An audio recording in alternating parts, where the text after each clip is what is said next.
به ليلا من المسجد الحرام إلى المسجد الأقصى الذي باركنا حوله لنريه من آياتنا إنه هو السميع البصير. وآتينا موسى الكتاب وجعلناه هدى لبني إسرائيل ألا تتخذوا من دوني وكيلا ذرية من حملنا مع نوح إنه كان عبدا شكورا. وقضينا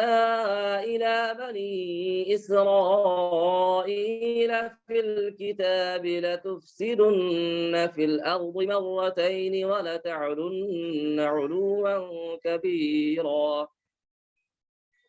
فإذا جاء وعد أولاهما بعثنا عليكم عبادا لنا أولي بأس شديد فجاسوا خلال الديار وكان وعدا مفعولا. ثم رددنا لكم الكرة عليهم وأمددناكم بأموال وبنين وجعلناكم أكثر. أنتم أحسنتم لأنفسكم وإن أسأتم فلها. فإذا جاء وعد الآخرة ليسوء وجوهكم وليدخلوا المسجد كما دخلوه أول مرة وليتبروا ما علوا تتبيرا. عسى ربكم أن يرحمكم وإن عدتم عدنا وجعلنا جهنم للكافرين حصيرا. إن هذا القرآن يهدي للتي هي أقوم ويبشر المؤمنين الذين يعملون الصالحات أن لهم أجرا كبيرا وأن الذين لا يؤمنون بالآخرة أعتدنا لهم عذابا أليما.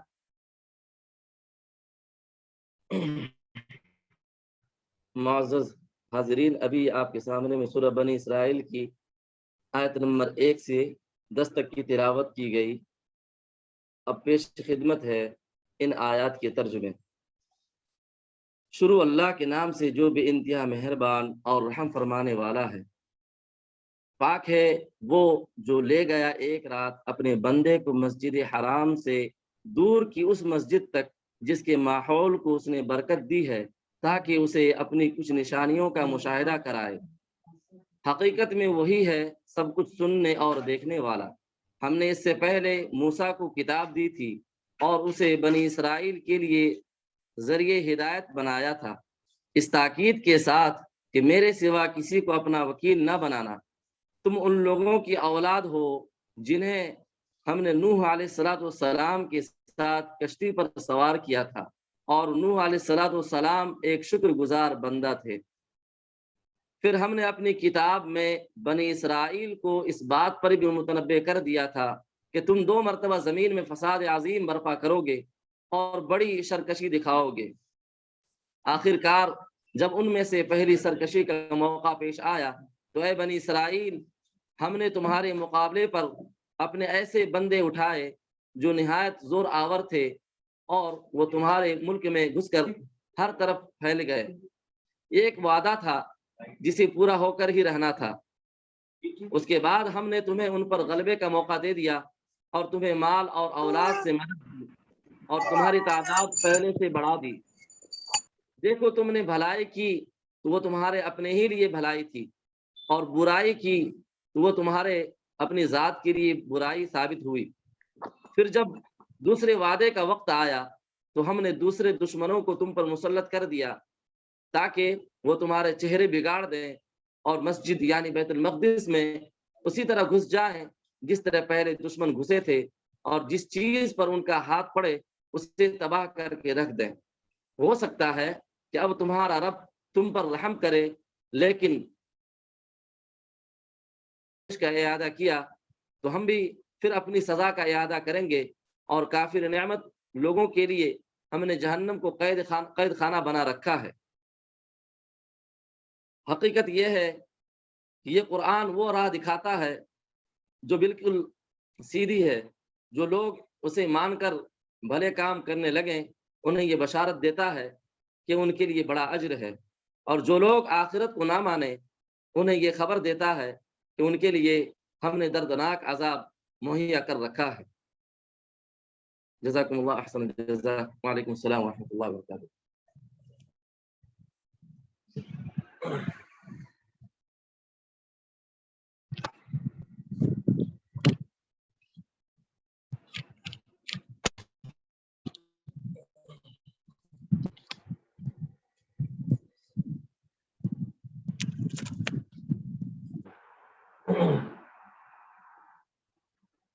الحمد لله رب العالمين والعاقبة للمتقين والصلاة والسلام على سيد الأنبياء والمرسلين نبينا محمد وعلى آله وصحبه أجمعين۔ قابل احترام امیر جماعت اسلامی سنگھ نیپال، آج کے اس آن لائن اجتماع کے مہمان خصوصی اور خطیب خاص، پھر اس آن لائن اجتماع میں شامل ذمہ داران جماعت، قابل احترام علماء کرام، ائمہ مساجد اور جماعت کے صوبائی اور علاقائی اور ضلعی ذمہ داران، محترم دوستوں اور بھائیوں، نیپال مسجد کونسل کی جانب سے ایک لیکچر ہے اس پہ اجتماع کے انعقاد پر اللہ رب العالمین کا شکر بجا لاتا ہوں کہ اللہ تبارک تعالیٰ کے فضل ہی سے، اس کی توفیق سے ہی نیکیاں انجام پاتی ہیں۔ دعا ہے کہ اللہ تبارک تعالیٰ آج کے اس اجتماع کو جس اہم ترین موضوع پر منعقد کیا گیا ہے اس کو ہر لحاظ سے مثمر اور مفید بنائے، اور اس کے ذریعے سے جو فوائد مطلوب ہیں اللہ رب العزت ان سب کا حصول آسان فرمائے، اور ہر پہلو سے اس اجلاس کو کامیاب بنائے، آمین یا رب العالمین۔ آج کے اس اجتماع میں سب سے پہلے اللہ رب العزت کا شکر بجا لاتا ہوں اور مزید توفیق کی طلب بھی کرتا ہوں، اور اس کے ساتھ ہی آج کے اس اجتماع کے خطیب جناب مولانا خورشید عالم اصلاحی صاحب، امیر جماعت اسلامی سنگھ نیپال کا بطور خاص شکریہ ادا کرتا ہوں کہ انہوں نے اپنی مصروفیت کے باوجود نیپال مسجد کونسل کے اس پروگرام کے لیے اپنا وقت فارغ کیا، اللہ تبارک تعالیٰ انہیں جزائے خیر سے نوازے اور نفع بخش بنائے۔ اس کے بعد نیپال مسجد کونسل کے تمام ذمہ داران کا بھی شکریہ ادا کرتا ہوں کہ انہوں نے دلچسپی لے کر اپنے احباب اور مختلف ائمہ کرام سے رابطے کیے اور انہیں اس میں شرکت کی اطلاع دی اور کافی کوشش کے بعد احباب اس میں جمع کر سکے۔ اللہ رب العزت ان سب کو جزائے خیر سے نوازے اور توفیق مزید سے نوازے۔ اس کے ساتھ ہی اسلامی سنگھ کے تمام صوبوں کے ذمہ داران بشمول امیر اور سیکریٹریز کا بھی شکریہ ادا کرتا ہوں کہ انہوں نے بھی بڑی کوششیں کی ہیں۔ اسی کے ساتھ ساتھ مغربی نیپال کے دور دراز علاقوں کے بھائیوں کا بھی شکریہ ادا کرتا ہوں کہ انہوں نے کافی پہلے سے دلچسپی لی اور بھائیوں کو اس میں شرکت پہ آمادہ کیا، خاص طور پر علماء کرام اور ائمہ مساجد سے رابطے کیے۔ اسی طرح نیپال کے مختلف علاقوں میں بھائیوں نے رابطے کیے ہیں اور اللہ رب العزت سے میں ان سب کے لیے حسنات کی قبولیت کی دعا کرتا ہوں۔ قابل احترام علماء کرام اور ائمہ مساجد، آج جس اہم ترین موضوع پہ خطاب ہونے جا رہا ہے وہ وقت کا اہم ترین موضوع ہے۔ آپ سب کے علم میں یہ بات ہے کہ آج کا خطاب بیت المقدس اور مسجد اقصیٰ، اس کی اہمیت اور حیثیت، اور اس کے ساتھ ساتھ یہود کے جو مظالم ہیں ان پر، اور پھر اس کے ساتھ ہماری جو ذمہ داریاں بنتی ہیں اس تعلق سے، ان سب پر گفتگو ہوگی انشاءاللہ۔ قبل اس کے کہ میں محترم فاضل مقرر کو دعوت دوں، آپ کی آمد کو، آپ کی حاضری کو میں اپنے لیے باعث سعادت سمجھتا ہوں اور پوری جماعت کے لیے بھی بطور خاص نیپال مسجد کونسل کی جانب سے آپ سب کا شکریہ ادا کرتا ہوں کہ آپ نے اپنا وقت فارغ کیا۔ مجھے امید ہے کہ آخر تک پوری دلچسپی کے ساتھ اس سے فائدہ اٹھائیں گے۔ اور ایک گزارش شروع ہی میں عرض کر دوں کہ چونکہ یہ پروگرام وقت کا ایک اہم ایشو ہے، اس تعلق سے آپ خود بھی نوٹس لیتے رہیں اور آئندہ اپنے خطابات میں اور کل کے جمعہ کے خطبے میں اور اس کے علاوہ بھی مختلف مواقع پر اس موضوع سے متعلق جو مواد آپ کے پاس جمع ہوں ان سے اپنے مسلیوں کو اور عام مسلمانوں کو بھی باخبر کروائیں تاکہ وہ بھی اس مسئلے سے اچھی طرح واقف ہو سکیں اور جو ان کی ذمہ داریاں بنتی ہیں اس تعلق سے انہیں ادا کرنے کے اہل ہو سکیں۔ چند گزارشات اس تعلق سے شروع میں عرض کر دوں کہ ارض مقدس یا بیت المقدس اور مسجد اقصیٰ کا مسئلہ، جیسا کہ کچھ غلط فہمیاں اس تعلق سے پائی جاتی ہیں، یہ کوئی سیاسی یا قومی مسئلہ نہیں ہے۔ اس مسئلے کو خالص دینی اگر قرار دیا جائے تو قرآن و سنت کی روشنی میں یہ بات بہت مناسب معلوم ہوتی ہے۔ ارض مقدس اصلاً ایک دینی مسئلہ ہے اور دین سے وابستہ ہے۔ اس کی وجہ یہ ہے کہ یہ سرزمین ہمیشہ سے اہل توحید کی مرکز رہی ہے۔ یہ پوری سرزمین، اب تاریخ انبیاء دیکھیں تو آپ دیکھیں گے کہ صلح اور انبیاء کرام کا مسکن اور مرکز رہی ہے یہ زمین۔ اور اتنا ہی نہیں بلکہ آپ اگر پوری تاریخ میں جائیں اور قدیم تاریخ میں جائیں، بلکہ ابتدائی انسانیت کی طرف اگر آپ لوٹیں تو آپ دیکھیں گے کہ صحیح بخاری شریف کی حدیث کی روشنی میں مسجد اقصیٰ کی تعمیر خانہ کعبہ کی تعمیر کے صرف 40 سال بعد ہوئی۔ بعض محدثین کی رائے یہ ہے کہ خود حضرت آدم علیہ السلام نے اپنے ہاتھوں سے وہاں سفر کیا تھا اور اپنے ہاتھوں سے اس کی بنیاد ڈالی، اور بعض محدثین کہتے ہیں کہ آدم علیہ السلام کی ذریت میں سے بعض لوگ وہاں پہنچے اور انہوں نے اللہ کے اذن سے مسجد اقصیٰ کی بنیاد ڈالی تھی۔ یہ ایک بہت ہی قدیم ترین مسجد ہے جو خانہ کعبہ کے صرف 40 سال کے بعد وہاں جس کی تعمیر ہوئی تھی، اور اس کے بعد سے مسلسل اللہ کے نیک بندے ہی وہاں پہ رہے ہیں، اور جتنے بھی انبیاء کرام، صلحاء کرام اور قدیم انبیاء وہاں رہے ہیں یا وہ مختلف مقامات سے ہجرت کر کے وہاں پہنچے ہیں، انہوں نے اس پوری سرزمین کو توحید کا مرکز بنا کر رکھا ہے۔ اور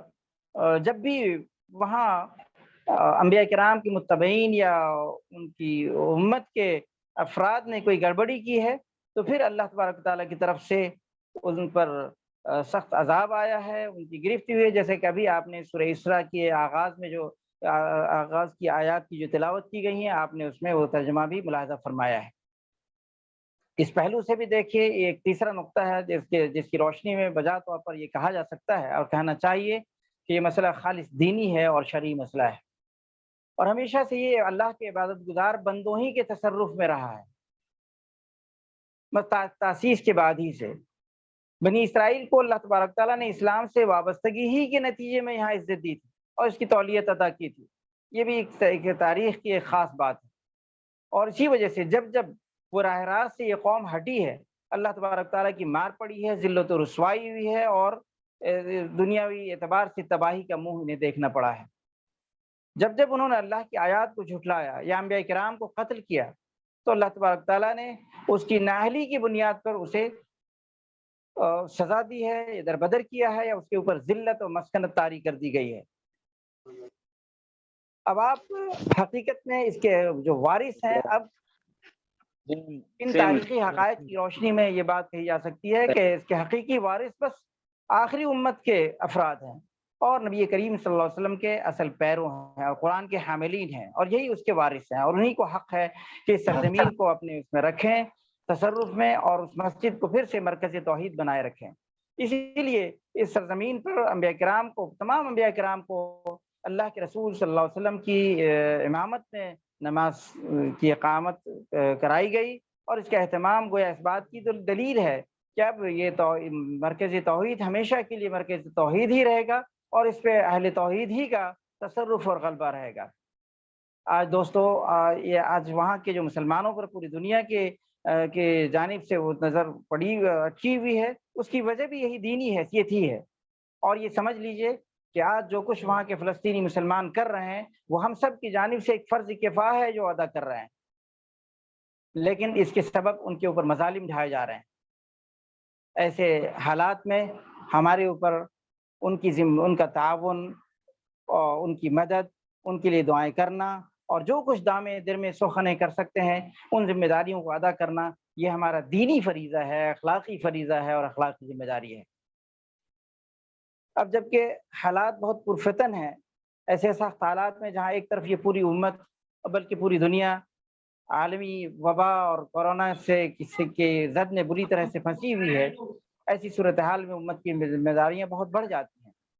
ایک طرف ایسے حالات میں اپنے ایمان کی مضبوطی اور اعمال کی صالحیت کی بھی فکر کریں، اللہ پر توکل اور ایمان کو بھی مضبوط کریں اور بڑھائیں، اور دوسری طرف اللہ تبارک تعالیٰ کی طرف سے جو ذمہ داریاں ہمارے اوپر عائد ہوتی ہیں، بطور خاص میں ائمہ کرام سے مخاطب ہوں کہ ہمارے اوپر جو ذمہ داریاں اللہ تبارک تعالیٰ کی طرف سے عائد ہوتی ہیں، ان ذمہ داریوں کی ادائیگی کے لیے فکر مند ہوں، کوشاں ہوں، پلاننگ کریں، منصوبہ بندی کریں۔ یقیناً اگر ہم نے اپنی ذمہ داریاں ادا کیں، ان کے لیے کوشاں و فکر مند رہے، اور اس کے لیے اس طرح کوشش کی جس طرح کوشش کرنا اللہ کو مطلوب ہے، تو یقین مانیے کہ اسی کے ذریعے سے دنیا میں بھی عزت و امامت ہمیں ملے گی، اور آخرت میں بھی سرخروئی ہے، جنت ہے، اور اللہ کی رضا کا حصول ممکن ہے۔ اور یہ بھی یاد رکھیں کہ ہم نے اگر اپنے فرض منصبی کو بھلا دیا، اپنی ذمہ داریوں سے غفلت برتی،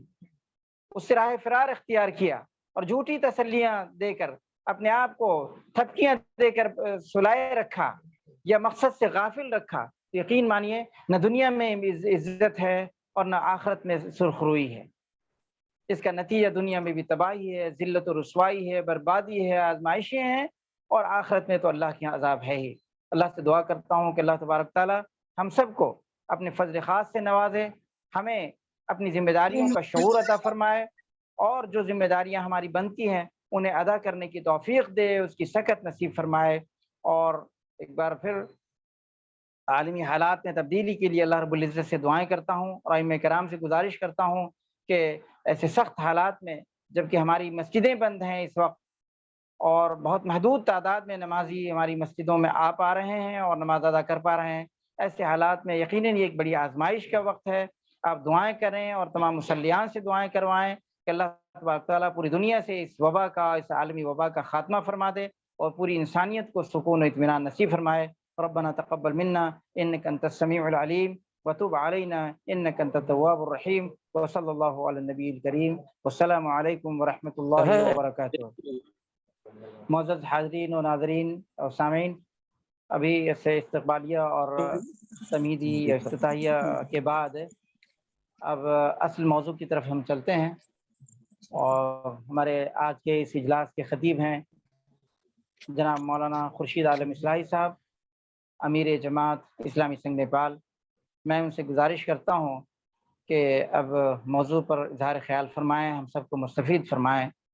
جزاکم اللہ خیر و بارک اللہ فیک۔ جزاکم اللہ خیر۔